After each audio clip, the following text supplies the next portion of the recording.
depends on, really, just like what it always does, what KU team shows up. But that's where I think realistically is that, best case is 3 wins. I would say this team, if I had to put a number on it right now, is going to come up with 2. I think they can beat Coastal to open up the year, and then win one more Big 12 conference game, probably on West Virginia or Texas Tech, something like that, and probably finish out the year, assuming they get all the way through at 2-8. Very cool. Now, is there any word on how many fans? This part already came out, but how many fans and stuff? What are they doing about how many fans can attend the game or anything like that? So KU has not officially announced yet. K-State did. K-State is going to go with 25% of their capacity. I think Mizzou did the same thing, didn't they? Yeah. Missouri's 25, I believe. And I figured they actually might follow the Chiefs or whatever. Most of the teams are going with around the 25% range. Okay. And so for KU, that would be between 11 and 12,000 fans, if that's the case. Which, I've been to KU games where there was less than 15,000. So we've seen this before. This wouldn't be anything new as far as that goes for the Jayhawks this season. In actuality. So I don't think the crowd thing is necessarily that big of a deal for KU fans. It's the idea of, hey, you're not going to be able to tailgate. You got to wear a mask. Right. Those things are going to be what frustrates the Jayhawk fan this year. Yeah. Tyler, what are you hearing about I've been hearing some, but what have you heard kind of about the NCAA football, really just kind of that board, that committee pulling away from the NCAA totally? Have you heard much on that other than what has really kind of been out there on the social media end? Well, I think eventually, and this is still a long process, that in the college football world, the Power Five is going to create their own division. What you've seen is, with the success of the college football playoff, I don't know how many people actually know this, but the college football playoff and the bowl games are not run by the NCAA. Those are conference-owned and bowl game properties. The conferences and the bowl games run the postseason in college football. The NCAA has said for years, like, hey, we would love to run your postseason. And the conferences have said, heck no, we don't want anything to do with you with our postseason. You already screw everything up as is. No thanks. Yep. And so the fact that you've had success, that the conferences know how to figure this out, I think eventually you move away. The problem is, though, when it comes to the other sports, is that the NCAA owns the trademarks to March Madness, the Final Four, the Sweet 16, the Frozen Four. And so, while it wouldn't be necessarily a big issue in college football, the other sports, you would have an identity crisis of some sorts. If you try to separate and get the NCAA to leave, then you have to go through a big rebrand of some sorts and lose the identity of March Madness and everything that it as. Well, this is one thing that can come out of COVID, though. That COVID could speed that process up, don't you think? It could, potentially. Speaking, that is certainly a possibility, because you're seeing that the conferences are upset with the NCAA, and one thing too is that irritates me, and I think a lot of folks in the college football world, is that there just isn't any uniformity. There isn't any symmetry between these Power 5 conferences.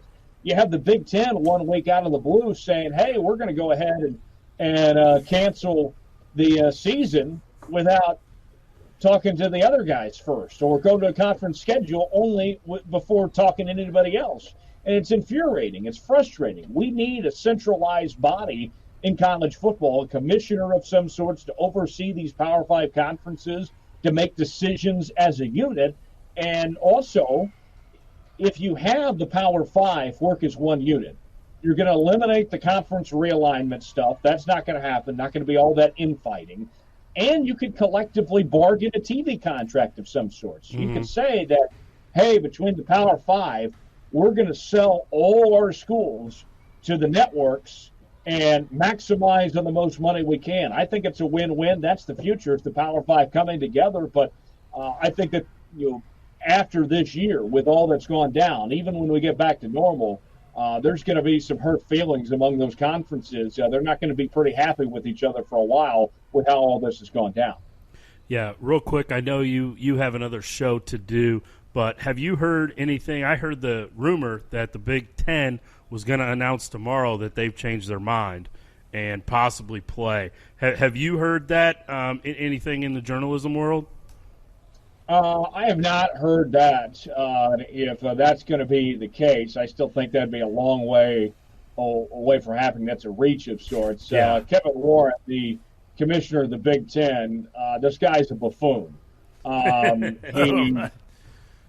not kidding. You heard that right here live on Midwest I Nights. like that, man. Yeah. Yeah.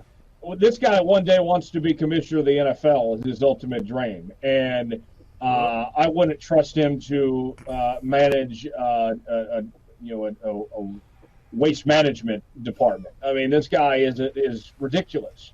And that's not a knock on waste management departments either. But Kevin Warren, in his first year, does not have any idea what he's doing.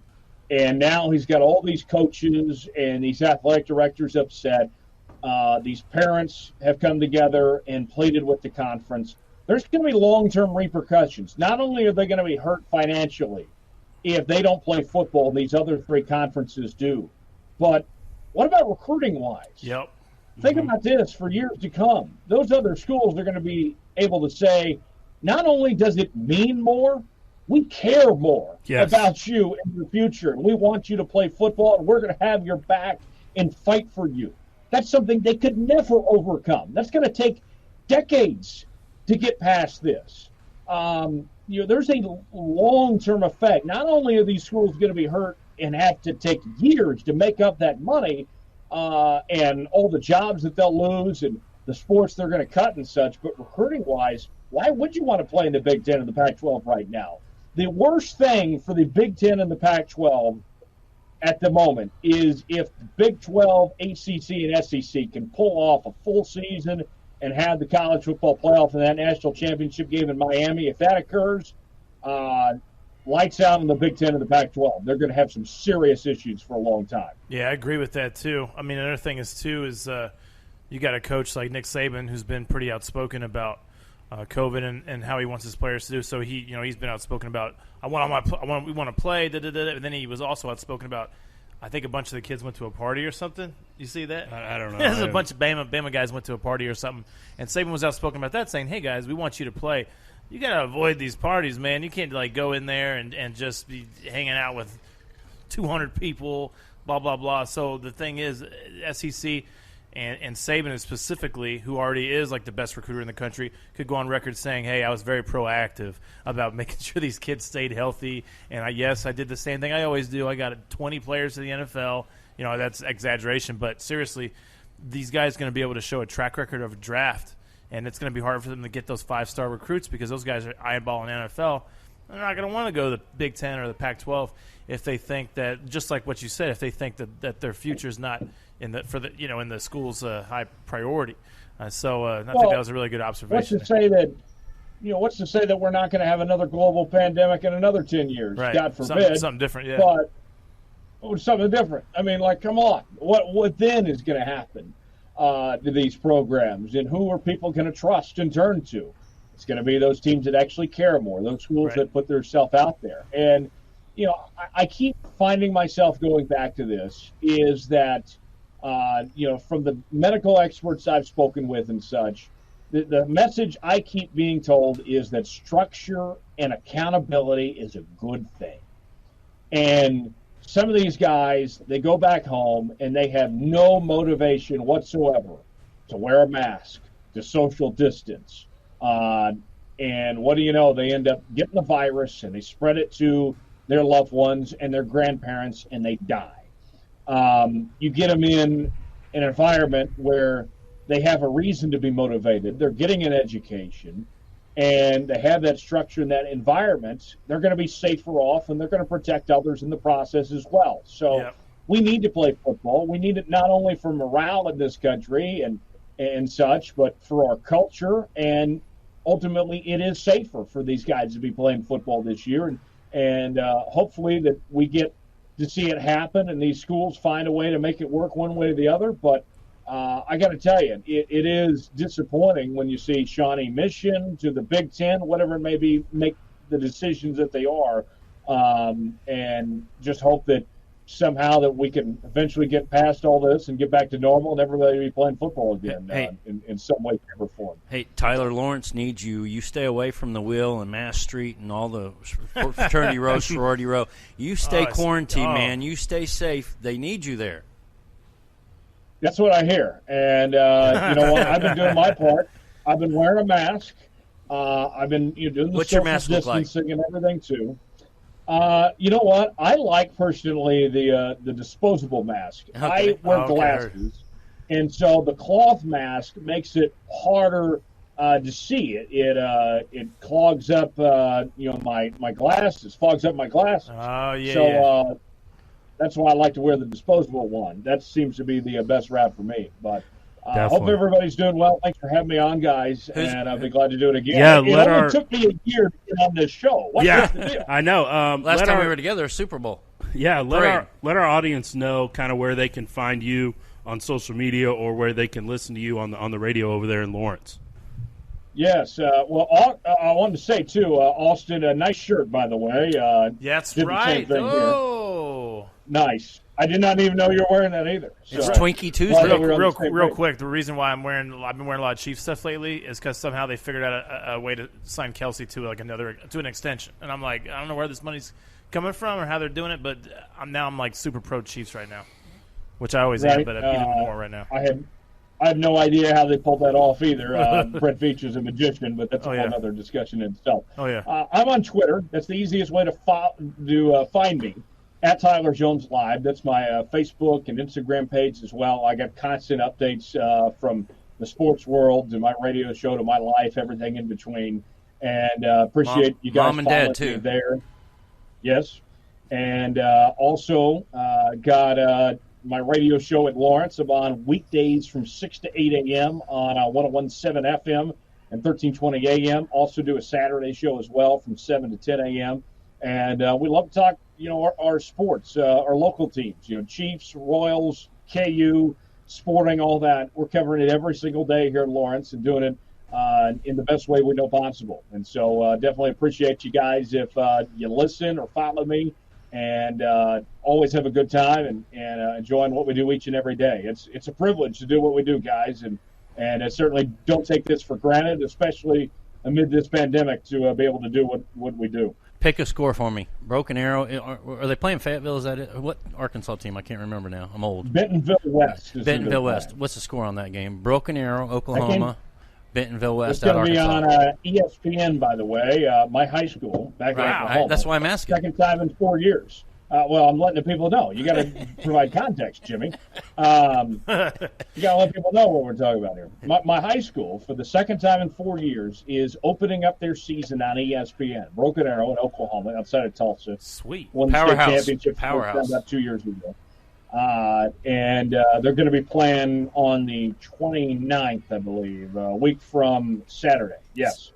And Bentonville West is actually a very new school. They've only been open like 4 or 5 years. So I expect Broken Arrow to have a nice victory, pretty soundly.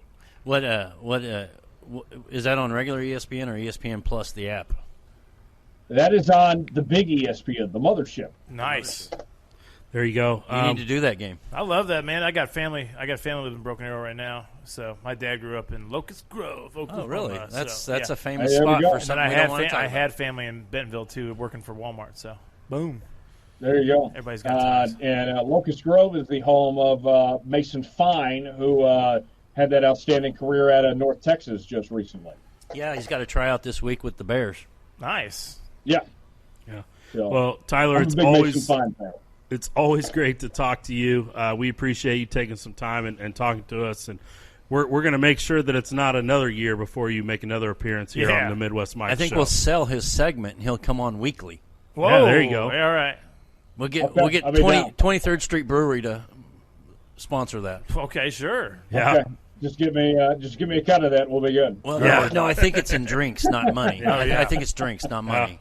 All right. Oh, Well, I already got that deal. Don't worry about that. yeah. So at Tyler Jones Live on the social media, so you can catch him there and find all of his information. So lots of great opinions on sports and get some information out there kind of sometimes before even other people get it out. So especially for our local teams, follows those very closely. So, Tyler, thanks again, and have a good show.